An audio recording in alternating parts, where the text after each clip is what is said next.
Alright, yo, what is up, guys? It's your boy G7. So we're gonna go back at it. You read the title. We blew the Lucid account today, and we hit break even 2 trades on NQ and ES for the funded accounts. And I'm just going through a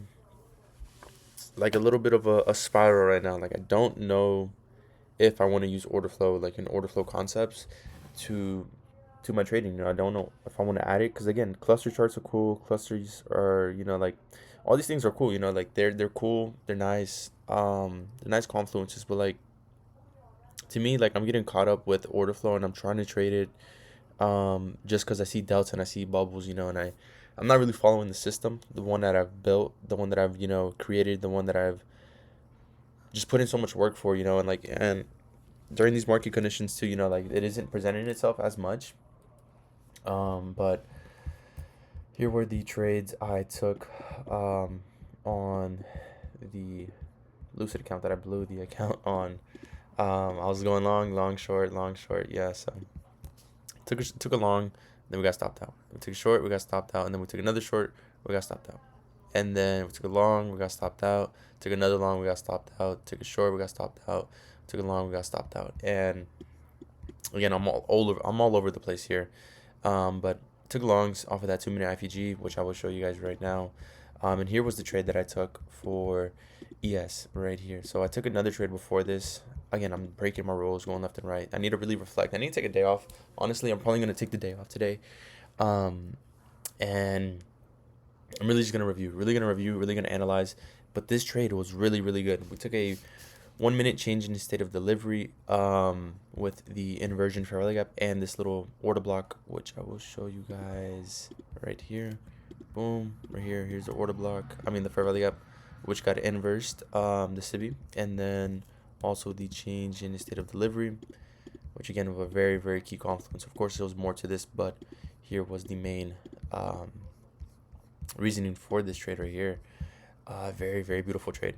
Two cons on ES on the funded accounts, copy trading, and then we went break even above that high, and then the market came back down, stopped us out, which again, very, very controversial break even in my honest opinion.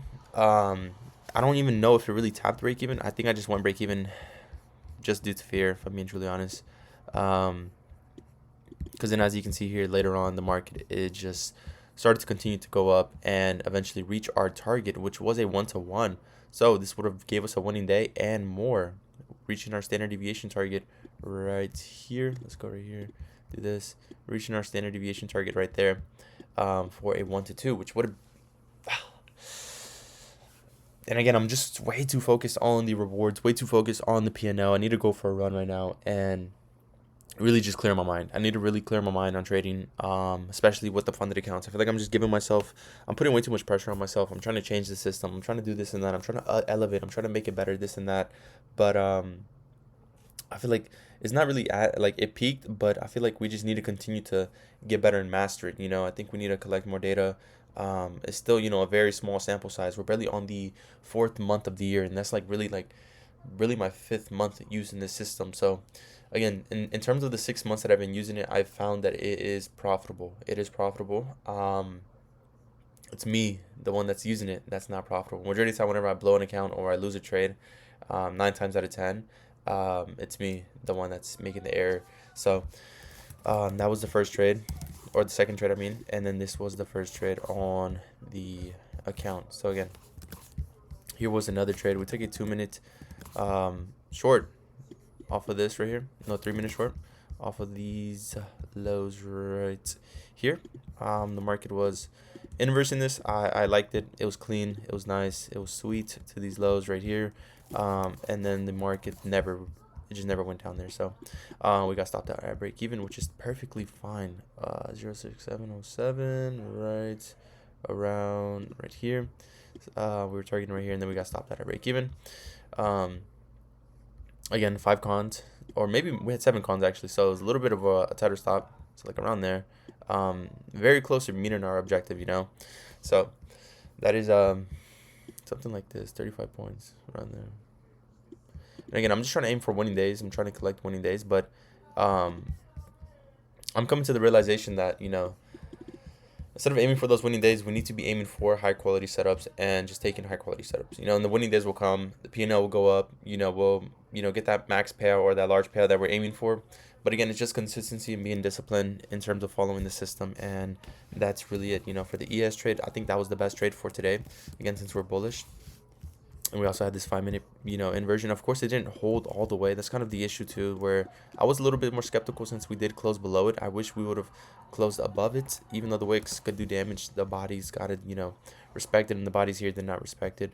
And then the market formed this right here, this little change in state of delivery, to then eventually go up higher, and then eventually retrace, respect the bodies. See the bodies respect the fair value gap, and then it pushed up higher to go and meet our objective, which is very, very unfortunate because again, these accounts have been stuck. They've been stuck in terms of like we're not making progression. That's what it feels like. But they're just stuck, bro. It feels like we're stuck. We're in a loophole, and I really want to get out of it. Like I really want to make.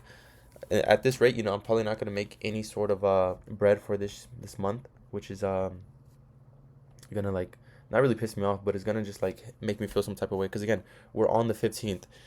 We have 1, 2, 3, 4, 5, 6, 7, 8, 9, 10, 11, 11 days. In terms of trading days, and we don't know like what days are going to be bank holidays, this and that. We have 11 days.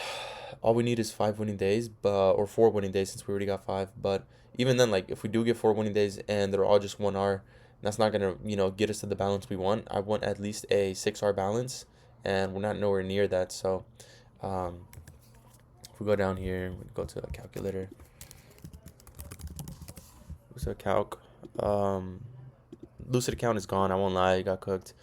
If we go to our balances, right, which one is the lowest? 213, right? That's 213s are the lowest balance right now. So this right here, minus 213,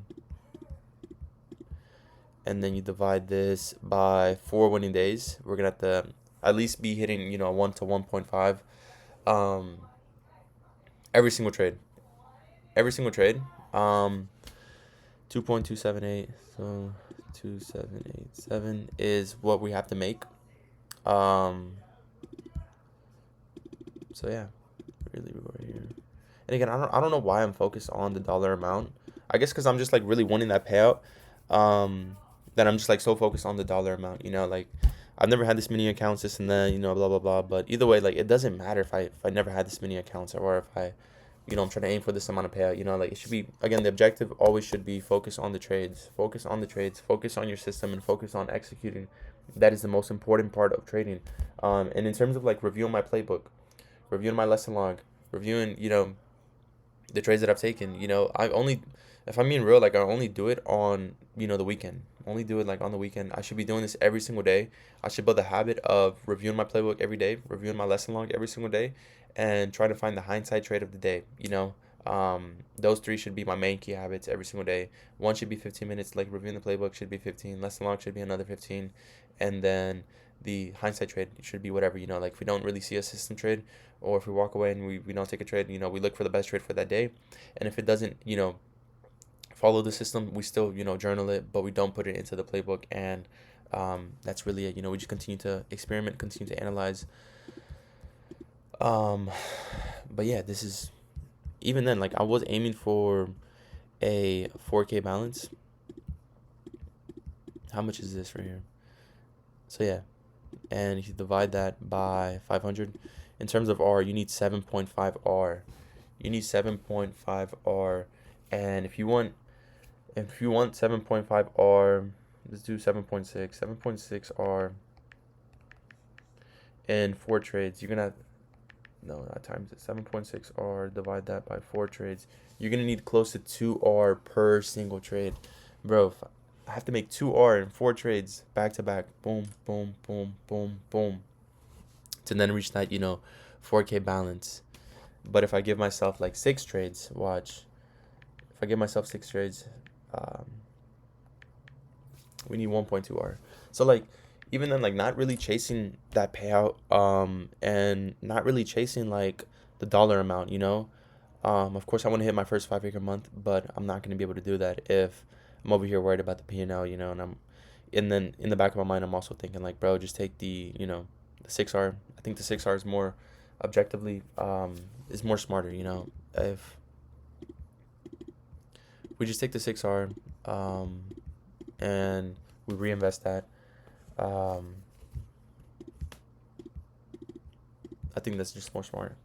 So we do 5.6, divide that by 4 days. We need 1.4R, which again is very, very objective. You just hit a 1 to 2.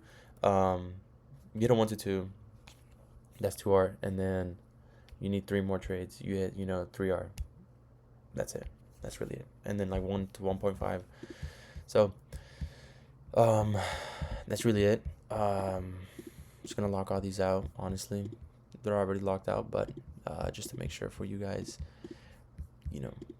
start commenting. Oh, you probably traded them. And yeah, that's really it, bro. I think I'm gonna stop using order flow. I'm gonna just go back to the way I was trading. I like using it as a confluence, but the past couple of days I realized, it doesn't make a big difference. I won't lie. It doesn't make such a big difference to the point where I need it drastically. And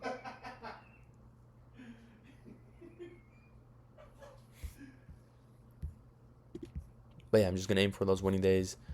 Try to recover more accounts eventually, but right now I'm not gonna buy any more. I haven't bought any for this month, honestly, for the month of April. So that's kind of why I want to get that payout, and be positive for the month, and put me at, of course I bought a Lucid account, but I think that was towards the end of March. I won't lie, or maybe this month we did buy one. Maybe we bought one account, Lucid. That's it. But aside from that, that's really it. Haven't bought any accounts this month, and again, I just hate the path I'm on right now, because again, we're just hitting break evens. We're thinking the market is easy to read, this and that, but it's the most difficult I've seen it in a while. Especially the last 2 weeks. These 2 weeks right here, very, very difficult market conditions. But even then, like, the markets should not be hard to read if I'm just following my system, if I'm showing up every single day, and if I'm putting in the work. So again, we got one winning day. We need 4. Today could have been, a 2-hour trade that we needed, and then eventually we just aim for that 3-hour in the next 2 weeks. But either way, I'm not going to beat myself up, and we're just going to continue to show up every single day and try to get better. So that is really it. So yeah, peace.